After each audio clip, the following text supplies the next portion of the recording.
এটা আমি মোটেই ভালোভাবে নিচ্ছি না, কারণ এটা দলীয় কোনো সিদ্ধান্ত বা আলোচনার মধ্যে কিছু হয়নি। আপনারা জানেন এবং আমরাও জানি যে জঙ্গিপুর পৌরসভায় 21 জন কাউন্সিলর, তার মধ্যে তৃণমূল কংগ্রেস থেকে নির্বাচিত হয়েছেন 15 জন। কাজেই বোর্ড গঠন করা বা আস্থা অনাস্থার বিষয়ে এই 15 জন কিন্তু এনাফ। আমরা কেন সিপিএম, কংগ্রেস বা বিজেপির কাছে যাব? তাদের সাপোর্টে আমরা এগোবো। কাজে এটাকে আমরা এই বিষয়টাকে আমরা খণ্ডন করছি আর কি। এটাকে আমরা কোনোভাবে আমরা মানছি না আর কি। আমরা বিষয়টা রাজ্য নেতৃত্বকে জানিয়েছি। রাজ্য নেতৃত্ব জঙ্গিপুর বিধায়কের সঙ্গে কথা বলছেন আর কি, এবং আমরা এখনও আত্মবিশ্বাসী রয়েছি যে এই অনাস্থা প্রস্তাবটা হয়তো উইথড্র হয়ে যাবে। চেয়ারম্যান সোজাসুজি একদম বিধায়ক এবং ব্লক সভাপতিকে টার্গেট করে তিনি বলেছেন তাদের মদতেই এই ঘটনাটা ঘটেছে। ঠিকই বলেছেন।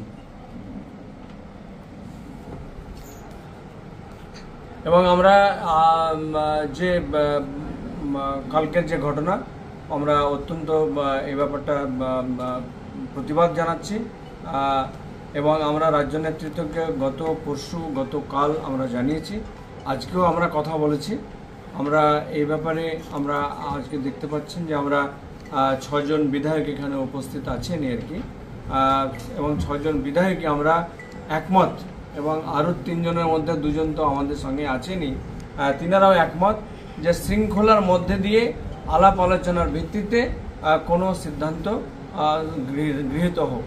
কিন্তু এখানে পার্টিতে কোনো আলোচনাই হলো না।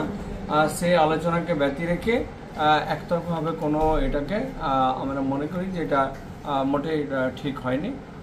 এটা নিয়ম বহির্ভূত কাজ হয়েছে। পৌরসভায় বাসিত আপনার কাছে এসেছিল আজকে, তারা কি বললেন? দেখুন, একটা ওয়ার্ড বা কয়েকটা ওয়ার্ডের বেশ কিছু মানুষ, মহিলা পুরুষ এসেছিলেন।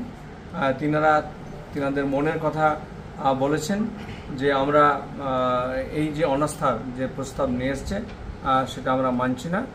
বিগত দিনে যিনি চেয়ারম্যান, বর্তমান যিনি চেয়ারম্যান আছেন এবং ভাইস চেয়ারম্যান আছেন, তিনারাই আগামী দিনেও থাকবেন। এই প্রস্তাবটা তিনারা দিয়ে গেছে। এলাকাবাসীরা অভিযোগ করছে ডাম্পিং এর সমস্যা রঘুনাথগঞ্জে জঙ্গিপুর পৌরসভায় ডাম্পিং করতে গেলেই সমস্যা বাধা দিচ্ছেন এমএলএরা। এই বিষয়টাও আপনারা খুব ভালোভাবে অবগত আছেন।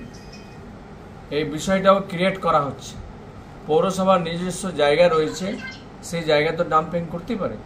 আমরা তো আরও বিভিন্ন জায়গায় দেখছি বিভিন্ন পৌরসভাতে কিভাবে কাজ হচ্ছে, কিন্তু এটা এই জঙ্গিপুর পৌরসভাকে এটা কিছু মানুষ বা কিছু এখানেও বিধায়কের কথাই বলছেন যে চেয়ারম্যান যে বিধায়কই করাচ্ছেন এই ঘটনাগুলো।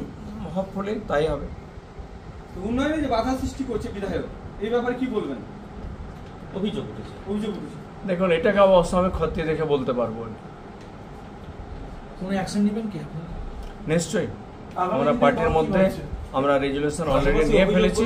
আমরা রাজ্য নেতৃত্বকে জানিয়েছি এবং জানাচ্ছি, এবং এর প্রতিবাদ আমরা একবারে মুখ্যমন্ত্রীর কাজ পর্যন্ত আমরা যাচ্ছি। দল অনাস্থার পক্ষে না বিপক্ষে? অনাস্থার বিপক্ষে। ঠিক আছে।